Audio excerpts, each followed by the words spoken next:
نعرہ رسالت، نعرہ رسالت، نعرہ حیدری، نعرہ حیدری، حسینیت، حسینیت، یزیدیت، یزیدیت، ارزق ملعون پہ لعنت، ارزق ملعون پہ لعنت۔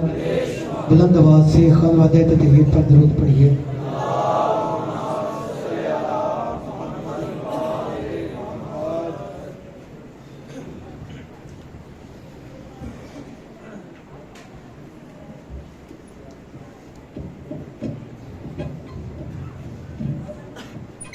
سورہ فاتحہ۔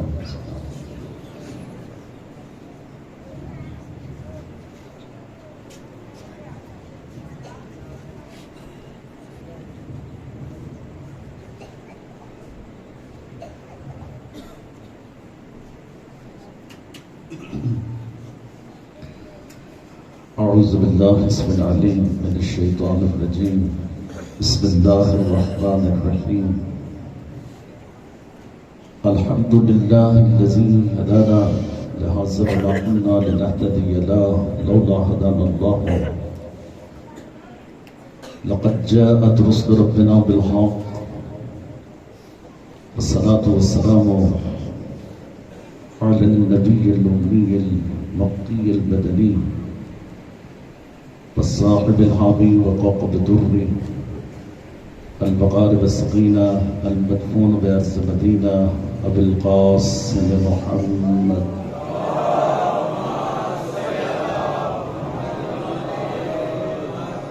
وعلى آلہ الطیبین الطاہرین المعصومین، ولعنۃ اللہ علی اعدائهم اجمعین۔ رب اشرح لي صدری ویسر لي امری واحلل عقدۃ من لسانی یفقهوا قولی۔ قال اللہ تبارک وتعالی فی کتابہ المجید والفرقانہ الحمید وقولہ الحق، من یعتصم باللہ فقد ہدی الی صراط مستقیم۔ درود پڑھیں بآواز بلند میں۔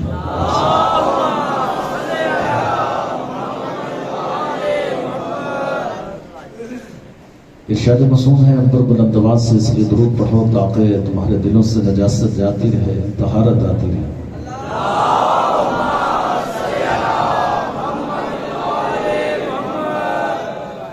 ارشاد رسول خدا ہے کہ جو شخص مجھ پر میری ضروریت پر بلند آواز سے درود پڑھتا ہے اور اپنے لبوں سے وہ درود گزرتا ہے، وہ لب میری کو صلاح ہو جاتا ہے۔ اس لیے مل کر کے بلند آواز سے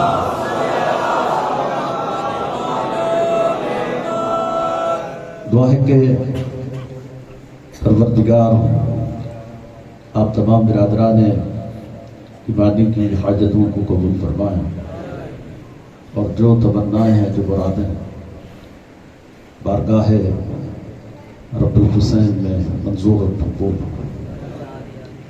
بانیان مجالس کا انتظام، اہتمام، خرچ اخراجات پروردگار اپنی بارگاہ میں منظور اور مقبول فرمائیں، اور جو بھی مقاصد خیر ہیں اس میں کامیابی اور کامرانی عطا فرمائیں۔ اور دعا ہے کہ پروردگار قبلہ و کعبہ جناب سید حضرت جواد صاحب قبلہ اور قبلہ اول شاہ صاحب اور اس خان بادہ کے پروردگار توفیقات خیر میں اضافہ فرمائیں، اور ان کی خدمات دینی کو پروردگار اپنی بارگاہ میں منظور اور مقبول فرمائیں، اور ان کا سایہ آپ تمام مومنین پر دائم فرمائیں۔ اور دعا ہے کہ پروردگار ان کے خانوادہ کے جتنے بھی مرحومین ہیں پروردگار ان سب کے درجات کو بلند کریں۔ ایک ایسی سلوات پڑھیں کہ مجلس پر نور ہو جائے۔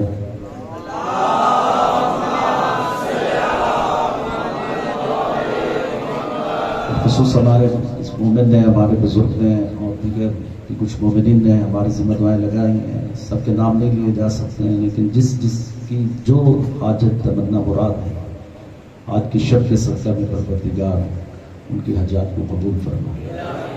1444 ہجری کا عشرہ محرم آپ سماعت فرما رہے ہیں، گفتگو اپنے آخری مراحل میں، ویسے تو جو ہم نے موضوع رکھا وہ آخری مراحل میں جانے والا ہے نہیں، اور ظاہر ہے کہ یہ آل محمد کا ذکر ہے، قیامت تک کے لیے بیان ہوتا رہے تو یہ ختم ہونے والا نہیں، کیونکہ ہم اس ہستی کو ماننے والے کہ جو صفین کے میدان میں شب لیلۃ الحریر میں سورہ فاتحہ کی تفسیر کر رہا تھا، اور کرتے کرتے رات بیت گئی تو ابن عباس کھڑے ہوئے اور اس نے کہا یا علی، رات بیت گئی اور ابھی تک سورہ فاتحہ کی تفسیر مکمل نہیں ہو سکی۔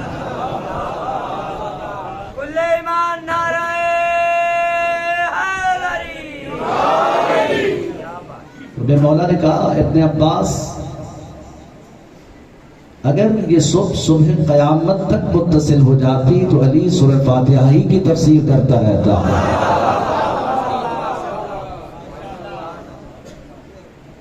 سنو، ابن عباس، کائنات کا سارا علم قرآن میں، قرآن کا سارا علم اللہ نے سورہ یاسین کے اندر رکھا، سورہ یاسین کا سارا علم اللہ نے سورہ فاتحہ کے اندر رکھا۔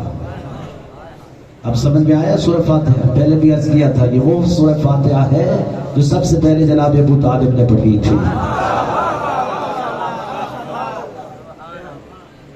کائنات کا سارا علم سورہ فاتحہ میں ہے، سورہ فاتحہ کا سارا علم بسم اللہ الرحمن الرحیم میں، بسم اللہ الرحمن الرحیم کا سارا علم بسم اللہ کی بے میں، اور بسم اللہ الرحمن الرحیم کا سارا علم بسم اللہ کی بے کے نقطے کے اندر ہے۔ امیر المومنین نے فخر سے کہا ابن عباس انا نقطۃ تحت الباء، یہ بسم اللہ کی جو بے کا نقطہ ہے یہ علی ابن ابی طالب ہے۔ گھبرا تو نہیں گیا؟ 1400 سال پہلے علی کہہ رہے آنا نقطۃ تحت الباء، 1400 سال کے بعد مسلمان نے، سائنسدان نے ایک نقطہ ایجاد کیا، اس نقطے میں اس نے نہج البلاغہ کو ڈالا، قرآن کو ڈالا، صحیفہ سجادیہ کو ڈالا، اسی نقطے میں ڈال دیا۔ یہ جو آپ میموری کارڈ جسے کہتے ہیں یہ کیا ہے؟ یہ نقطہ ہی تو ہے، یعنی 1400 سال کی امت پیچھے ہے علی سے۔ آج 1400 سال کے بعد نقطے میں علم کو بند کر رہے ہو، علی نے 1400 سال پہلے نقطے کو بند کر دیا علم کا، اس لیے کہ جان نہیں سکتے ہو مقام علی، تم کیا سمجھو کہ علی کیا ہے۔ پیغمبر اسلام نے کہا یا علی مسلو کا مسلو کعبہ، یعنی تیری مثال تو کعبہ جیسے ہے۔ کعبہ سے مثال دے کر کے پیغمبر کہنا کیا چاہتے ہیں؟ کہنا یہ چاہتے ہیں کہ جس کو غرض ہے وہ کعبہ میں ہے، کعبہ کسی کے پاس جانے والا نہیں۔ 12 لاکھ روپے خرچ کرو، حج پہ جاؤ، حج کرنے کے لیے کعبہ جانا پڑے گا۔ کبھی آپ نے کوئی منت اس طرح کی مانی کہ کسی طرح کعبہ میرے شہر میں آ جائے تاکہ میں حج کروں؟ ایڑی چوٹی کا زور لگا لیجیے، لیکن یہ کعبہ آپ کی طرف آنے والا نہیں۔ مسئلہ حل کر دیا ہے پیغمبر نے یہ کہہ کر یا علی مسلو کا مسلو کعبہ، یا علی تیری مثال کعبہ جیسی ہے، اس لیے کہ وہ جو کہہ رہے تھے کہ علی خلافت کے لیے لڑ رہا تھا، علی تو خلافت کے چکر میں تھا، علی کو خلافت کی ضرورت تھی، پیغمبر نے یہ مثال دے کر کے واضح کر دیا علی کو خلافت نہیں چاہیے تھی، خلافت دینا ہے تو علی کے دروازے پہ آنا پڑے گا، علی کسی کے دروازے پر نہیں جانا۔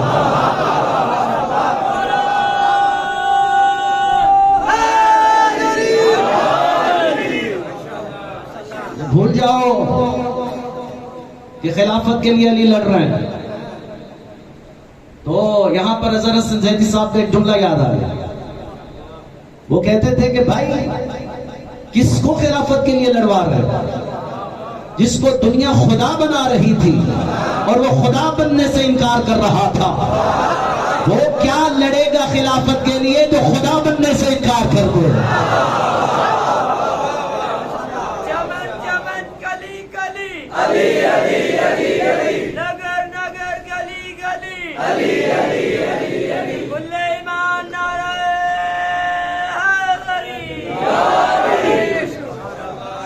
تو خدا بننے سے انکار کر رہا.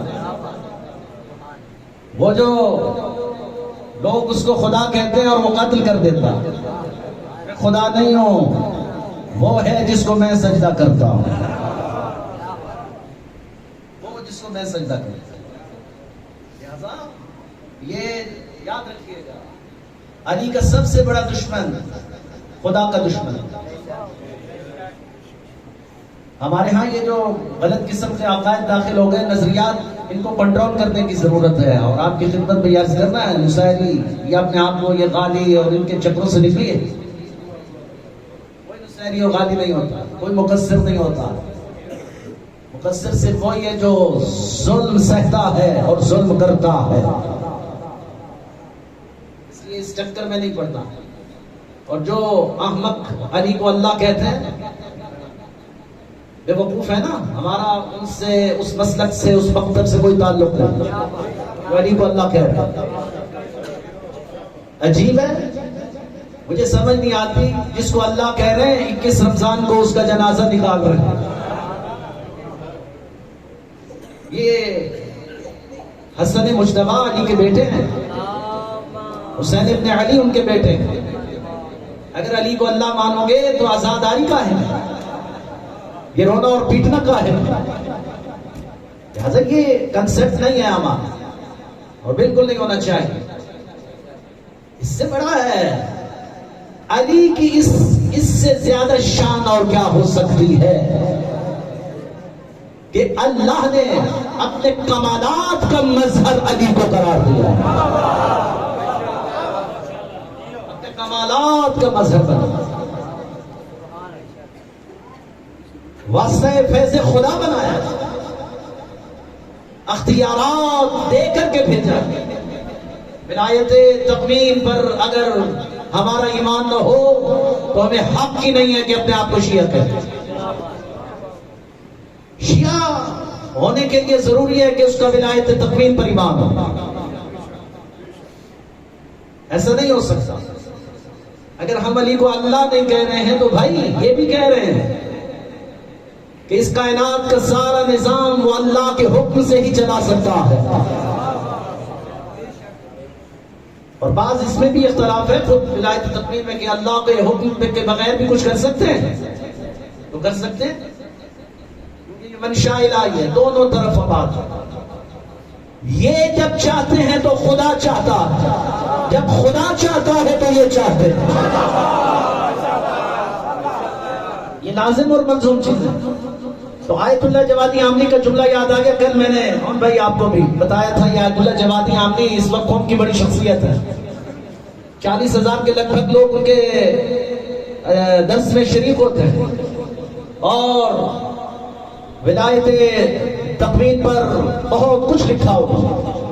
ان کا بیان، ان کے دروس، ان کے اقتباسات خود ولایت تقویم کے اوپر. اور ولایت تقویم کوئی عجوبہ نہیں ہے ہمارے مکتب کا، ہمارے مذہب کا، مسلک کا ایک کلی اور مسلم عقیدہ. یہی عقیدہ سید علی خامنائی کا، یہی عقیدہ امام خمینی رحمت اللہ علیہ کا، یہی عقیدہ قائد شہید علامہ عارف حسین الحسینی کا، ہمارے جتنے بھی مراجعین علماء سب کا ولایت تقویم پر عقیدہ ہے، محکم ہے، عدم ہے. اگر ولایت تقویم پر ایمان نہ ہوتا تو یہ آج جو حرم سیدہ زینب آج ہمارے قبضے میں اور ہمارے ہاتھ میں ہے، یہ کبھی نہ ہوتا. یہ ولایت تقویم کی بنیاد پر ہم نے حاصل کیا. جہاں یہ سب نے کہا تھا انا عباس و یا زینب، ہر مجاہد کھڑا اور اس نے کہا علی کی بیٹی ہم سب تیرے عباس کے نوکر ہیں، دوبارہ اسیر نہیں ہونے دیں گے. اور آپ الداب کے ساتھ علی کی بیٹی کا روزہ چمک رہا ہے. یہ اصل جوہر ہے اور یہ کمال ہے. ولایت تقوینی کے مغز میں آیت اللہ جوادی عاملی نے ایک بڑا خوبصورت جملہ کہا. غالی کے منہ پر بھی تماچا ہے اور مقصر کے منہ پر بھی تماچا ہے جو اپنے آپ بحثیں کر رہے ہیں بیٹھ کے. ابداً تو ہے ہی نہیں. اگر کوئی کر رہا ہے تو یہ اس کے لیے. تو آیت اللہ جوادی عاملی کہتے ہیں کہ جو اثر اللہ کے کون میں اور فیکون میں ہے. گھبرا تو نہیں گیا آپ؟ عموماً یہ جملہ آپ کے سروں سے گزرے گا لیکن گزرنے نہیں دوں گا. اس کو سمجھ کر کے آگے بڑھنا. جو اثر اللہ کے کن فیکون میں ہے. یہ کن فیکون کا اثر کیا ہے؟ وہ کہے ہو جا تو ہو جائے. کن فیکون یہی ہوتا ہے نا کہ وہ کہے ہو جا تو ہو جائے. جو اثر اللہ کے کن فیکون میں ہے وہی اثر علی کی بسم اللہ الرحمن الرحیم میں ہے.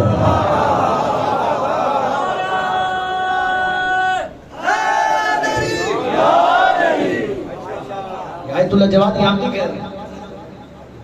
اور آیت اللہ جوادی عاملی کہ ایک عام انسان بھی اس منزل کو چھو سکتا ہے. ابو الحسن اصفہانی نے مردے کو زندہ کیا تھا. یہ کمال یہ تمام ایک عام انسان حاصل کر سکتا ہے لیکن تزکیہ نفس کے لیے اپنی منزل اپنے مقام کو بلند کرنا ایک جوہر ہے آگے بڑھنے کے لیے. لہذا امیر المومنین کے مناقب میں ولایت تقویم وہ مقصد کہ اگر اس پر ہمارا عقیدہ اور ایمان نہ ہو ہم شیعہ نہیں کہہ سکتے اپنے آپ. حق ہی نہیں ہے. کسی کو بھی حق نہیں ہے کہ وہ شیعہ کہے اپنے آپ. کیونکہ تبھی شیعہ بنتا ہے اگر اس کا ولایت تقویم پر ایمان ہو. ولایت تقویم اس کے کبھی انشاءاللہ موقع ملا تو پھر اس کی بحث میں بھی انشاءاللہ جائیں گے کہ ولایت کی کتنی اقسام ہیں اور ہم کون سی قسم میں اس وقت شامل ہیں بھی صحیح یا نہیں ہے. ادراک بھی کر رہے ہیں یا نہیں کر رہے ہیں. پہنچ بھی پا رہے ہیں یا نہیں پا رہے ہیں. جیسا کل بھی اشارہ کیا تھا کہ ولایت تقویم میں اصل مقصد ہے حامل ہونا. آپ حمل کر پانا. اس کا تعلق سیرت اور کردار کے ساتھ ہے. کیونکہ علی کو بدکار شیعہ نہیں چاہیے, بے دین شیعہ نہیں چاہیے, بے ضرب شیعہ نہیں چاہیے, بھاگنے والا شیعہ نہیں چاہیے, ڈرپوک شیعہ نہیں چاہیے, میدان چھوڑ جانے والا نہیں چاہیے. جتنا میدان چھوڑ جانے والوں نے دکھ دیا علی کو, وہ کہیں ایسا نہ ہو جائے پھر وہی مثال ہم زندہ کر بیٹھے. کیونکہ علی پہلے بہت پریشان تھے بھاگ جانے والوں سے. بھاگنا نہیں ہے, میدان نہیں چھوڑنا, میدان ترک نہیں کرتا, ڈٹ کے رہنا ہے, کھڑے ہونا ہے, سینہ تان کے کھڑا ہونا ہے اس منصب اور اس مقام کو حاصل کرنے کے. ولایت ایک کٹھن راستہ ہے, ولایت ایسے نہیں ملتی ہے. اس کے لیے پھر اپنے آپ کو تیاری کرنا پڑتا ہے, اپنے آپ کو آمادہ کرنا پڑتا ہے مشکلیں سہنے کے لیے. یہی وجہ ہے رحلت رسول کے بعد ولایت کے امتحان ہو رہے تھے. جن جن سینوں میں علی کی ولایت نصب تھی انہی سے انہی کو آزمایا جا رہا تھا. اور یہ ولایت اس لیے ضروری ہے ہمارے مکتب میں کہ ہم دلیل دے رہے ہیں کہ نبی کے بعد کوئی اور نبی نہیں آئے گا. اور اگر کوئی یہ کہتا ہے کہ اگر کوئی نبی ہوتا تو فلاں ہوتا, اس سے بڑی توہین رسالت نہیں ہو سکتی. کیونکہ پتہ چل جاتا کہ کون ہوتا. اگر وہ ہوتا تو پھر اس جیسا میں نے کل بھی عرض کیا تھا, اس جیسا کوئی اجاز نما ہوتا تو دکھائے ہمیں, کوئی عالم ہے تو دکھائے ہمیں. یہ تو کوئی بات ہوئی کہ مسئلہ پوچھے اور مسئلہ نہ آئے. ولی برحق وہ ہوتا ہے جو انگلی کے اشارے سے پوری کائنات کے نظام کو چلا کر دکھائے.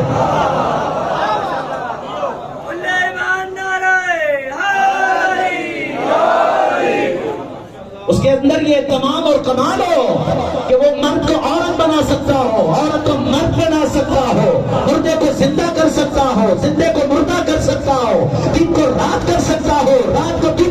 پاؤ.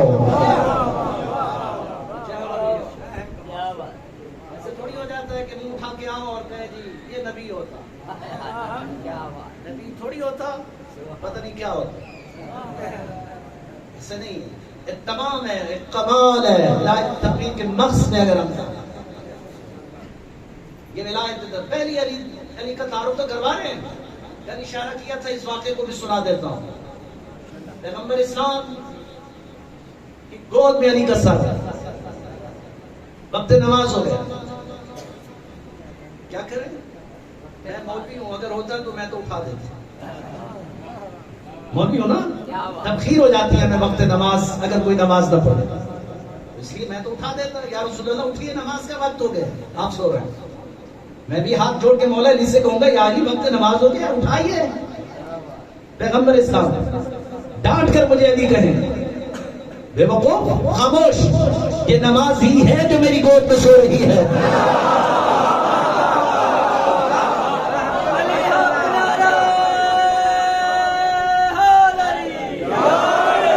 میری عقیدت نو ویکھ ملا, منہ گل نکل جاندی بڑے رنج دے نال. کدے دیوبندی, کدے قادری ہیں, کدے پھردا ہیں جمعہ جنج دے نال. تیرا حلوے تے کھیر ایمان کھادا, کھا کھا کے مرے کلنج دے نال. علی حق نعرہ حیدری. یہ حلووں سے نہیں مریں گے, علی کے فضائل سن سن کر ہی مر جائیں گے.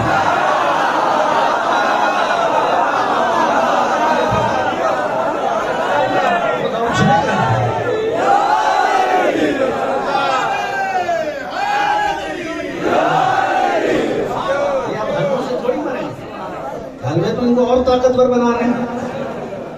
ان کو ایس کریم ملی تھی ایک مولوی موٹے کو, ابھی اسمبلی میں بیٹھا, اس کو بڑا شکوہ ہوا شیخ رشید سے. اس نے کہا بھائی میں نے مولانا فضل الرحمان کی خاطر تواضع ایس کریم سے کی. تو کہتا ہے جھوٹ بول رہا ہے, ہمیں حلوہ کھلایا تھا. تو یہ تو کوئی بات نہ ہوئی. آدم ہے ولایت, یہ جوہر ولایت دکھایا جا رہا ہے. یہ نماز ہی ہے جو میری گود میں سو رہی ہے. اس کا سونا مشیت الہی ہے, یہ جاگنا مشیت الہی ہے, اس کا چلنا مشیت الہی ہے, اس کا بیٹھنا مشیت الہی ہے. میری کیا جرات, میری کیا مجال کہ میں پیغمبر کو کہوں اٹھیے نماز پڑھیے. سو گئے رسول خدا, سو گئے رسول خدا, سو گئے. اب کب تک سوئیں گے؟ علی کی جرات نہیں ہے کہ اٹھائیں. سوتے رہے, اس قدر سوتے رہے کہ سورج ڈوب گئی. بھائی نماز ظہر بھی گئی, عصر بھی گئی, لو اب خطرہ پڑ گیا کہ مغرب بھی نہ چلی جائے. لیکن پیغمبر کی آنکھ کھولی, کہا یا علی یہ کیا ہوا, نماز قضا ہو گئی, نماز چلی گئی. کہاں یا رسول اللہ, نماز کب ہوگی؟ تو مورخ تو دار میں بیٹھا لکھنے کے لیے ان سے نماز قضا ہو, اور ہم بھی لکھیں کہ نماز قضا ہو گئی. وہ تو دار میں بیٹھا ہے, وہ تو آمادہ بیٹھا ہے کہ فوراً جیسے نماز قضا ہو ہم بھی لکھیں آج علی و نبی کی نماز قضا ہو.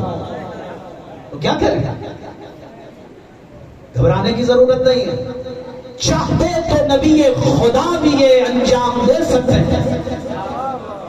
ابھی جاہل ملا کو یہ سمجھ نہیں آ رہا کہ نبی کے بعد نبی ولی کا اعلان کر رہا ہے, اور نبی خود اپنے اختیار ولی سے استعمال کروا رہا ہے, اور دنیا کو یہ دکھا رہا ہے کہ جو اختیار میرا ہے میرے بعد ولی کا بھی ویسا اختیار ہے. تو کہ یہ نبی یہی تو کہہ رہا ہے, علی تم اس سورت کو اشارہ کرو, جیسے ہی وقت ظہر عین آ کر یہ رکے اسے روک دینا, اور ہم اول وقت میں نماز پڑھیں گے. گویا کہ علی نے انگلی اٹھائی سورج کی طرف کی, اور جیسے جیسے انگلی چلتی گئی سورج ساتھ ساتھ چلتا گیا, اور جہاں وقت ظہر آ کر کے سورج نے رکنا تھا وہاں سورج رکا, ادھر سورج رکا, ادھر علی و نبی نے نماز پڑھی. مورخ کو لکھنا پڑا کہ علی و نبی نے اول وقت میں نماز پڑھی. صباح و صورت انگلی کے اشارے سے پلٹا دی ہے. یہ ہے ولایت تکوین. اس کو کہتے ہیں اپنے حکم کو نافذ کرنا. اللہ کا حکم تو ہے ہی ہے.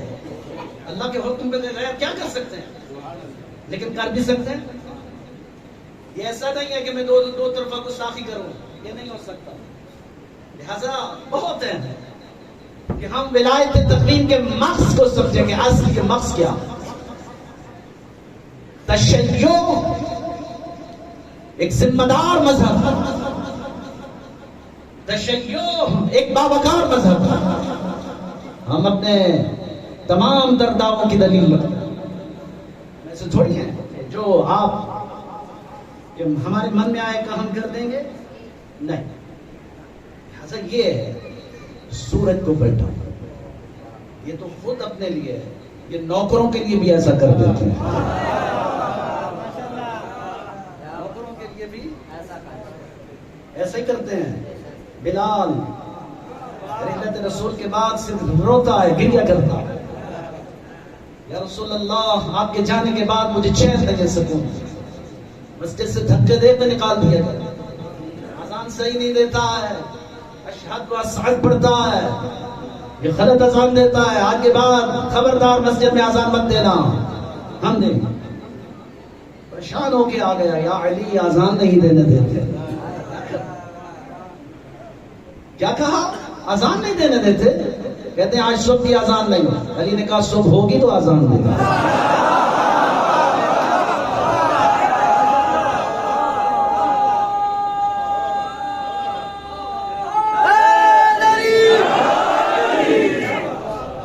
صبح ہوگی تو یہ اذان دیں گے. ہم صبح ہی نہیں ہونے دیں گے. بلال آرام سے بیٹھ کر, اچھا یار یقین آ گیا نا, بیٹھ. بلال نے بھی کہا اچھا آج پتہ چلے گا, بڑے سورما بڑے پھر رہے ہیں, گالی دے رہے ہیں, دیتے ہیں آج, دیکھتے ہیں کیسے دیتے ہیں آج. لوگ ساری رات بیٹھے انتظار میں آزان کا, وہ کب وقت ہوگا تو دیں گے, اب وقت ہوگا تو دیں گے. پتہ نہیں کتنے بکرے وہ اچاڑ کر کے کھا گئے, رات ساری رات کھاتے ہی گزرتی جا رہی ہیں, دن ہی نہیں ہوگا. جب مشکل میں آ جائیں تو پھر مشکل کشائی کا دل و دروازہ ہے. مشکل کشا کے پاس آئے, یا علی آج کیا ہو گیا, آج تو رات رک گئی, آج تو رات چلی نہیں رہی. کہاں چلے گی نہیں, یہ رکی رہے گی. یا علی کیا ہوا, کیوں رکی رہے گی؟ تب تک رکی رہے گی جب تک بلال اذان نہیں دے گا.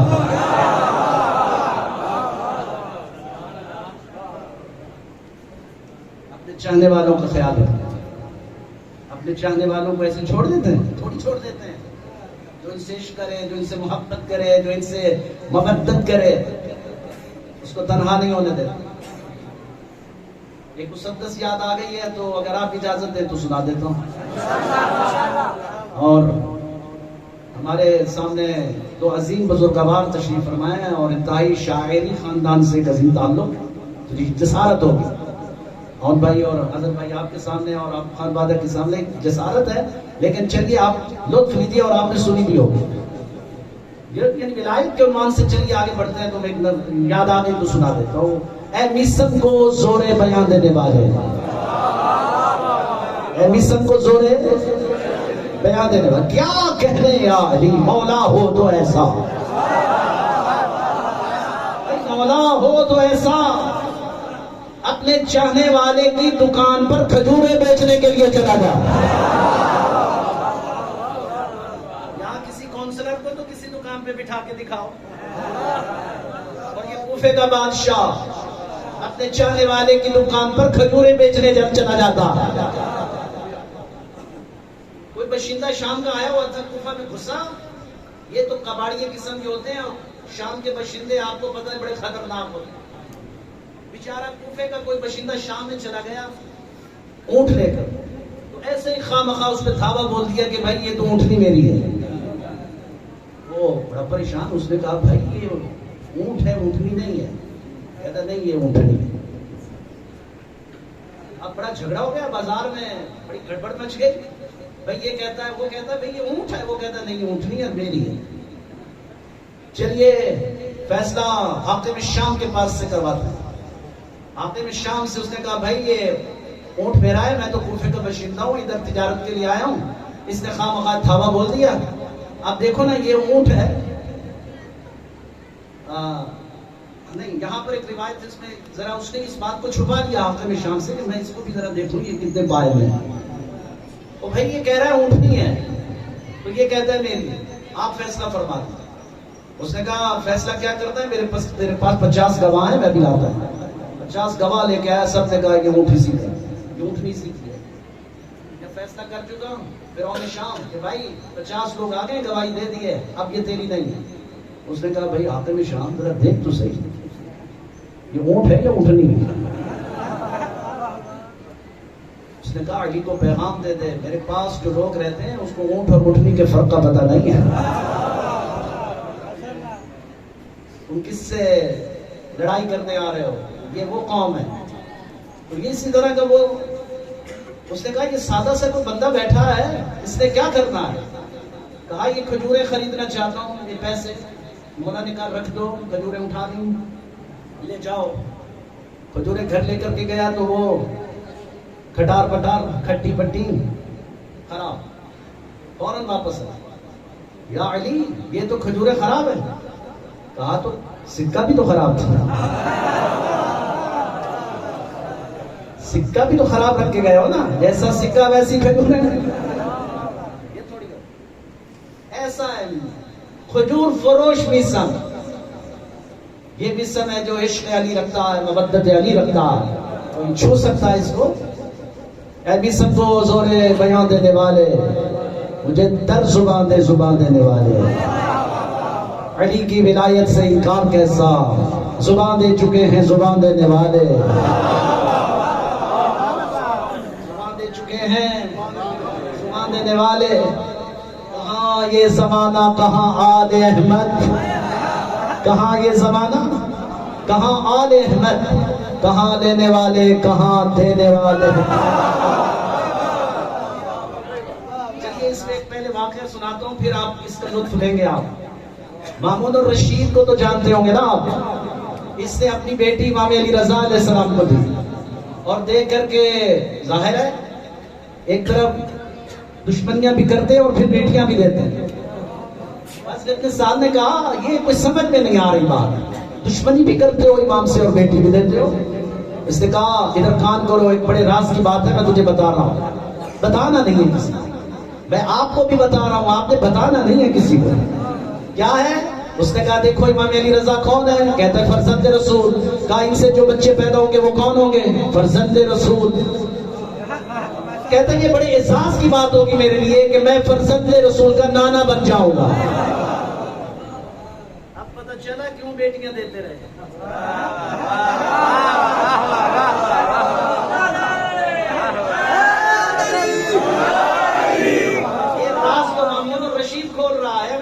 نہیں تھا کہ یہ بیٹیاں کیوں دیتے رہے, اسی لیے کہ احساس لیتے رہے.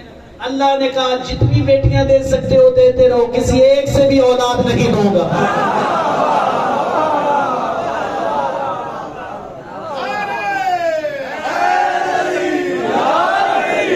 کسی ایک سے بھی اولاد, ایک سے بھی اولاد نہیں. ثابت تاریخ سے اٹھا کر کے اولاد صرف ان سے ہے جن کے اشہد انک کنت نورا فی الاسلام والارحام المطہرہ لم تنجس الجاہلیۃ بانجاس. یہ وہ ہیں ان کے خاندان و عطرت و طہارت میں ہر ایسے تھوڑی یاد آتا ہے.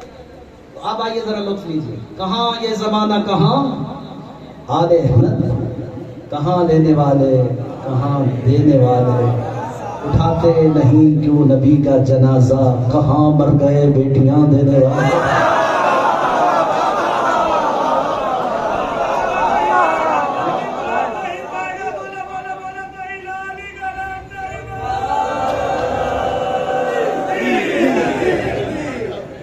گھبرا تو نہیں میں, کہاں یہ زمانہ، کہاں آل احمد، کہاں لینے والے، کہاں دینے والے، اٹھاتے نہیں کیوں نبی کا جنازہ، کہاں مر گئے بیٹیاں دینے والے۔ دعائے ملک ہے در سیدہ پر، سلامت رہیں روٹیاں دینے والے، سلامت رہیں روٹیاں دینے والے۔ ولایت ایسے تھوڑی مل جاتی، اس سب سے پوچھو ولایت کیا ہے، کمبر سے پوچھو ولایت کیا ہے، سلمان سے پوچھو ولایت کیا ہے۔ اس منزل پر پہنچا کہ کہا سلیمان منا اہل بیت، سلمان ہم اہل بیت میں سے۔ بس آج چونکہ نتیجتاً میں بات کرنا چاہتا تھا اور کچھ اور بھی گزارشات کرنا چاہتا، وقت نہیں کہ تفصیل پہ جاؤں، لیکن خدا را وہ شیعہ بنو جو علی چاہتا ہے۔ شیعہ مسلمان بننا بہت آسان ہے، مومن بننا اس سے بھی زیادہ آسان ہے، شیعہ بننا بہت مشکل ہے۔ خبردار، شیعہ جب اپنے آپ کو کہو تو سوچ سمجھ کر کے کہو، کیونکہ امام علی مقام حضرت سید الشہداء کے سامنے کسی نے کہا مولا میں آپ کا شیعہ ہوں، امام کے چہرے پر جلا دیا۔ امام نے کہا تجھے معلوم ہے کہ تو کیا کہہ رہا ہے، کتنا بڑا دعویٰ کر رہا ہے، کیا تو ابراہیم نبی جیسا ہے؟ شیعہ ایسا نہیں، شیعہ مقام ابراہیم رکھتا ہے اور ابراہیم کی سیرت رکھتا ہے، ابراہیم کا کردار رکھتا ہے۔ ایک شیعہ جس طرح ابراہیم کی تعریف اٹھائیے پتہ چل جائے کہ ابراہیم کیا کر رہے ہیں، دیکھتی ہوئی آسمان کو چھوتی ہوئی آگ پہ کھود رہے، عزت خدا کے لیے، عزت خدا کے لیے، توحید کو بچانے کے لیے جو کود جائے بھڑکتی آگ میں اس کو شیعہ کہتے ہیں۔ یہ تھوڑی ہوتا ہے حالات خراب ہو گئے گھر بیٹھ جائے گی، فلاں مسئلہ ہو گیا گھر بیٹھ جائے گی، نہیں نکلنا ہوگا نا پھر ظلم کے خلاف کھڑا ہونا، ظالم کی آنکھوں میں آنکھیں ڈال کر بات کرنا، یہ تشیع کا ایک چہرہ ہے جس کو اجاگر کرنا۔ اس لیے ولایت تقاضا ہے، بس علی کی یہ تمنا ہے ہمارے ہو کر مرو، ہمارے ہو کر مرو، ہم 14 تمہارے جنازے میں آئیں، ہمارے ہو کر مرو، ہم 14، شرط ہمارا ہونا، شرط ہے ہمارا ہونا۔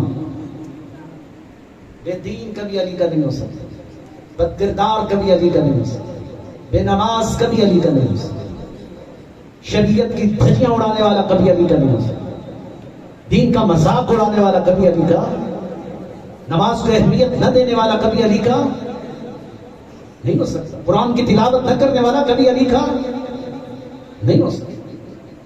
یہ آج کی شب کا عظیم درس ہے، امام عزت، امام وقار حضرت سید الشہداء، یہی تو مقصد لے کے جا رہے ہیں، بتا رہے ہیں میرا تعلق شیعان علی سے ہے، میں شیعان علی کی عزت اور وقار کے لیے جا رہا ہوں، حسین خدیر بچانے جا رہے ہیں، امامت خاصہ کا احترام اور وقار بتانا۔ علی کا تعلق شیعہ، جو علی چاہتا ہے، علی چاہتا ہے کہ یہ میرا شیعہ ہے، وہ کبھی بھی ظالم نہیں ہوگا، فاسق نہیں ہوگا، فاجر نہیں ہوگا، سود خور نہیں ہوگا، رشوت خور نہیں ہوگا، بددیانت نہیں ہوگا، خائن نہیں ہوگا۔ علی کا شیعہ کسی کو دھوکہ دینے والا نہیں ہوگا، علی کا شیعہ جوہر انسانیت پر فائز ہوگا۔ یہ ولایت وہاں نہیں ٹھہر سکتی جہاں حیوانیت ہو، ولایت صرف وہیں ہوگی جہاں انسانیت ہو۔ نبی تو کوفہ کے یتیموں کا خیال رکھتا ہے، نبی تو بھوکوں کو کھانا کھلاتا ہے، پیاسوں کو پانی پلاتا ہے۔ ایسے تھوڑی ہو جاتا ہے منہ اٹھا کے کوئی کہ میں شیعہ ہوں، نہیں ہے۔ یہاں عزت چلے گی، یہاں وقار چلے گا، علی کے ساتھ وفا چلے گی. انسانیت سب سے بڑا کمال ہے، انسانیت سب سے بڑا جوہر ہے. اگر انسانیت نہ ہو تو کبھی علی کی ولایت ان سینوں میں نہیں جائے گی. انسانیت یہی ہے، ایک دوسرے کے ساتھ ہاتھ بٹاؤ، ایک دوسرے کے دکھ اور درد میں شریک ہو جاؤ، محبتیں بانٹو، پیار بانٹو، ایک دوسرے کے ساتھ حسن سلوک کرو، سیرت، کردار ائمہ اہل بیت کا اپنی زندگی میں لاؤ. اگر یہ نہ ہوا تو مشکل ہو جائے گی. تبدیل کرنا ہے اپنا. شب عاشور انقلاب کی شب ہو، حور بننے کی شب ہو، اپنے آپ کو تبدیل کرنے کی شب ہو. عہد کرو حضرت سید الشہداء کے ساتھ کہ آنے والے محرم تک میرے گھر کا ہر جوان نمازی ہوگا، میرے گھر کا ہر فرد اہل بیت کی سیرت سے متمسک ہوگا. ہم ویسا شیعہ بنیں گے جیسا وہ چاہیں گے. وہ گھبرا تو نہیں گیا؟ باتیں ایسی شروع ہو گئی کہ اب تو مولانا جان ہی چھوڑ دیں تو اچھا.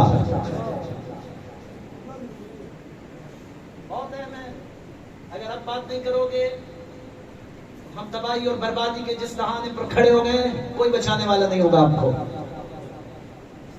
نکلیے، اپنے آپ کو سنبھالیے.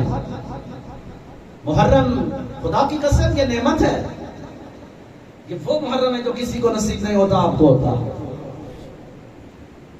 ہم اب تک تو کہاں چلے گئے ہوتے ہیں، لیکن ہمیں سلا دیا گیا، لوریاں دے دے کے سلا دیا گیا. سو جاؤ، سو جاؤ، عمل میں سو جاؤ، کمال میں سو جاؤ، عزت میں سو جاؤ، بس تمہارا کام نہیں ہے. ہمارے ہاں بھی دعائیں و مناجات ہونی چاہیے، محفلیں ہونی چاہیے. اس سے ہٹ کر بھی کچھ محافل قرآن ہونی چاہیے، درس قرآن ہونا چاہیے. نہج البلاغہ 5 کتابیں ہر گھر میں ہونا چاہیے، اور 5 کتابوں کا آپ کا مطالعہ ہونا چاہیے. قرآن، نہج البلاغہ، صحیفہ سجادیہ، توضیح المسائل، اور ایک تاریخ کی کوئی کتاب جو میں مومنین کو ریفر کرتا ہوں، وہ نقوش عصمت ہے. آقا ذیشان درجوادی نے خوبصورت ایک ائمہ کی سیرت پر ایک بہت خوبصورت کتاب سے تحریر کیا، نقوش عصمت. ہر گھر میں پڑھو، بچوں کو بٹھاؤ. ضروری نہیں ہے کہ ایک بڑا اہتمام کرو، جلسہ کرو اور ذاکرین کو بلاؤ، علماء کو بلاؤ، پھر مجلس کرو. ہر روز ہر نماز کے بعد ایک مجلس کرو.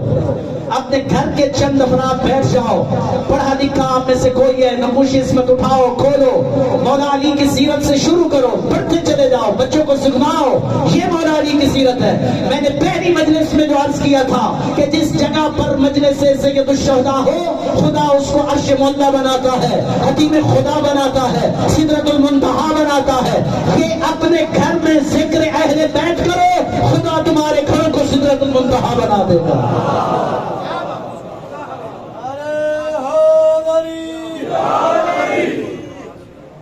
مشکل نہیں ہے، یہ بس پیغام پہنچانا تھا، یہ بہت ہے.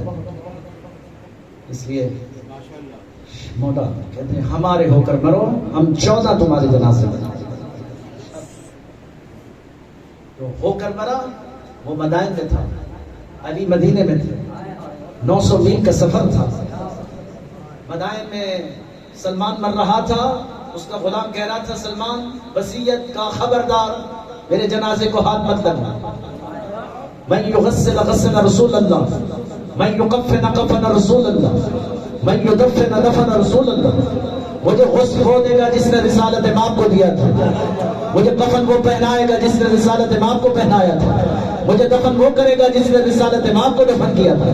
غلام کہتا ہے سلمان کیسی وصیت ہے، مدینے میں ہے، 900 میل کا سفر ہے، علی کب آئیں گے، کیسے آئیں گے، کس طرح آئیں گے، کب آئیں گے، اور تو مرا رہے گا. کہا اس بات کو چھوڑ دے، میں مروں گا اور میرا مولا آئے گا. ادھر دم نکلا کہ ادھر دروازے پہ دستک ہوئی، ہٹ جا، سلمان کا وارث علی آ گیا ہے.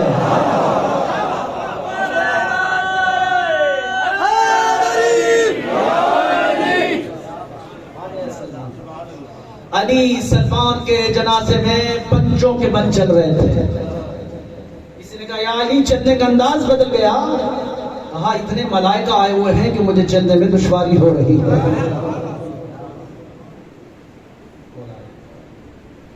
جہاں ایک جنازہ ہو تو 14، جہاں 72 جنازہ پڑا تھا. مجھے بتاؤ اس وقت علی کی کیا حالت ہوئی ہوگی جب زینب کو بے ردا دیکھا ہوگا، جب بے کفن لاشیں دیکھیں گی. علی نے بے گور و کفن لاشوں کو دیکھا، کیا حالت ہوئی ہوگی علی کی. بس چونکہ وقت کافی ہو گیا اور آج میں آپ کی زحمتوں کو تمام کروں. آج اس کو فرصت دینا، آج اس امام کو فرصت دینا ہے جس کو مسلمانوں نے 1 مرتبہ نہیں، 2 مرتبہ نہیں، 70 مرتبہ زہر دیا.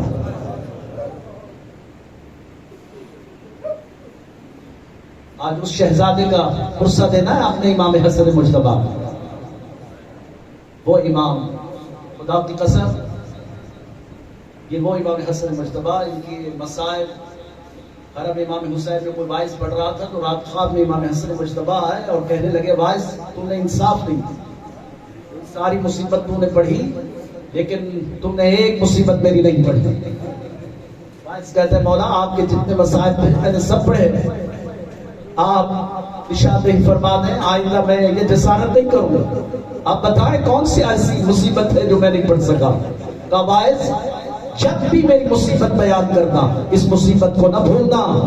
مدینے کی ایک گلی تھی، اس گلی میں ہمارا گھر تھا، میری ماں زہرا کے دروازے پر مسلمان کھڑے ہوئے تھے، میری آنکھوں کے سامنے میری ماں کے منہ پر تماچا مارا گیا.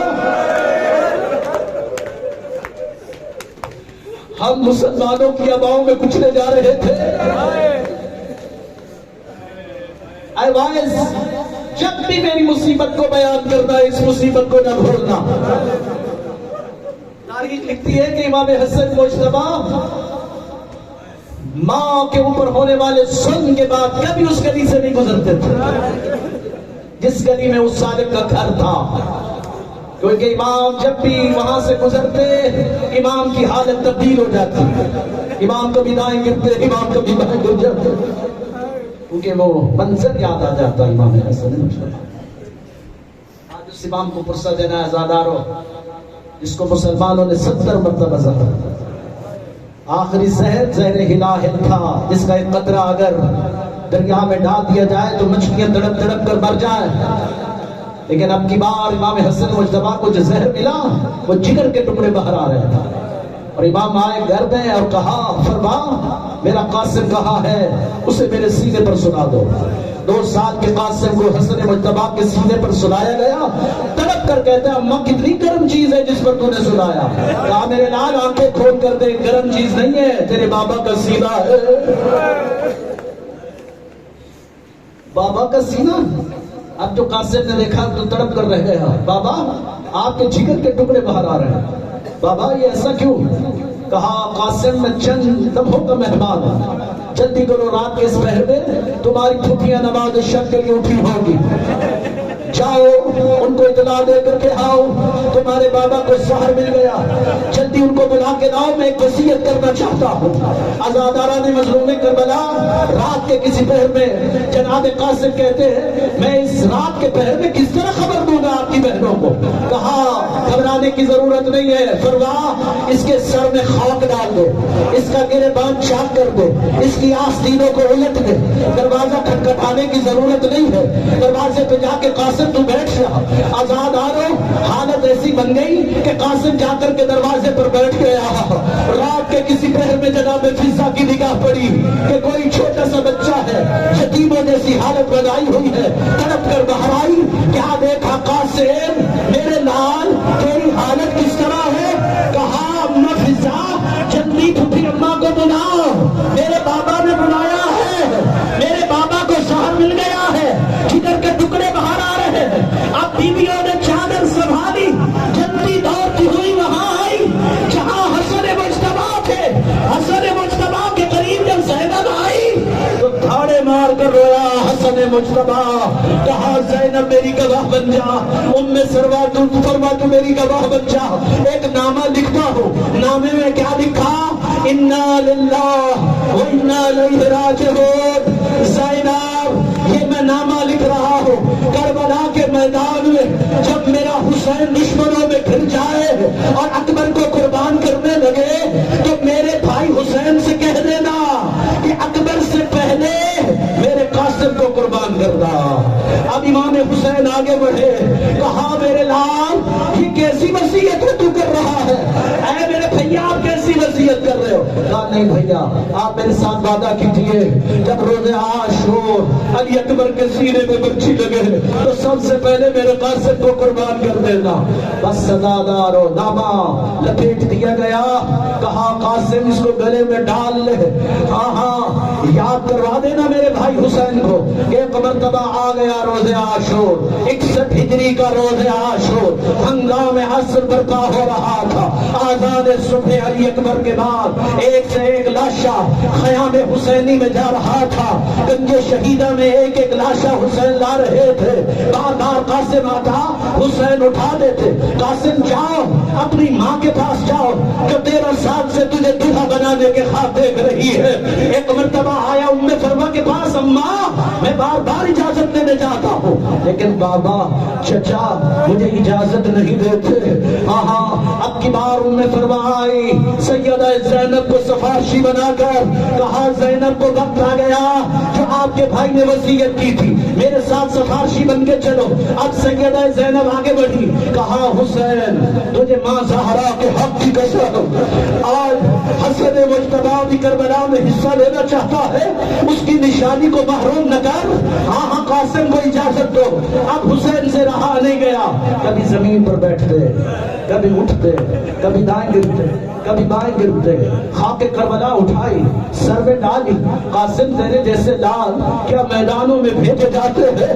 آزادارہ نے مظلوم کربلا ایک مرتبہ کہا جا قاسم تیاری کرو۔ آزادار قاسم نے تیاری کی، انہوں نے ہر عباس سے سیکھے تھے جناب قاسم نے، سارے اوزار سجانا شروع کیے جناب قاسم نے۔ ہاں ہاں جناب قاسم ایک بہادر اور شجاع ایک بچہ تھا، دنیا دیکھے گی آج قاسم کی جنگ کا نظارہ کرے گی۔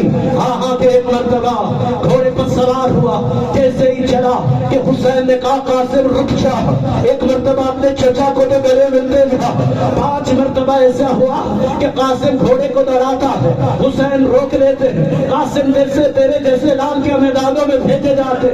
بس اب کی بار کہا جا میرے لال اللہ کے حوالے۔ زینب نے مصلی بچھایا، ام فروا دست دعا بلند کرنے لگی، خدایا مجھے قاسم کی خبر شہادت دے۔ آزاداران مظلوم کربلا ادھر قاسم لڑ رہا ہے، قاسم نے جعفر طیار کی جنگ کو زندہ کیا، اپنی بادادہ حیدر کرار کی جنگ کو زندہ کیا، میمنہ کو میسرہ پر پلٹا، میسرہ کو میمنہ پر پلٹا کہ ایک مرتبہ ارشد کے 4 بیٹے جناب حسن مجتبی کے مقابلے پر آئے، حسن مجتبی نے فنار سقر کر دیے۔ جب ارشد کو دیکھا کہ میرے 4 بیٹے حسن نے مار دیے، اب اس کی آنکھوں کے سامنے اندھیرا چھا گیا، یہ وحشی بن کر جناب قاسم پر ٹوٹا، 4000 کا لشکر لے کر جناب قاسم پر ٹوٹا، کسی نے گرز مارا، کسی نے پتھر مارا، کسی نے تیر مارا۔ آزادار اب کی بار قاسم کا پاؤں رکاب میں پھنسا، ادھر قاسم گھوڑے سے گرے کہ دائیں کے گھوڑے بائیں، بائیں کے گھوڑے دائیں۔ آزادار قاسم کے لاش پر گھوڑے دوڑنے کی وجہ سے قاسم کا جوڑ الگ ہو چکا تھا۔ اب حسین نے دیکھا قاسم گر گیا ہے، آزادار حسین آئے، قاسم میرے نام کہاں ہو، آواز دو، لاشا پڑا تو ہوا ہے لیکن جوڑ الگ ہے۔ اب حسین قاسم کا لاشا اٹھانا چاہتے ہیں تو قاسم کہیں سے گر جاتا، کہیں پاؤں گر جاتا، کہیں ہاتھ گر جاتے، آواز دیتے فروا قاسم کا لاشا یہ کیسے کرنے لاؤ، اس کا لاشا مجھ سے نہیں اٹھایا جاتا۔ ماتم یہ آزادار آ گیا وہ جنازہ، میں کہوں گا یہ جنازہ پتہ نہیں کس طرح کربلا میں کوئی جنازہ اٹھا تھا، یہ تو وہ جنازہ تھا جو حسین نے بڑے اطمینان سے اٹھایا اور کہا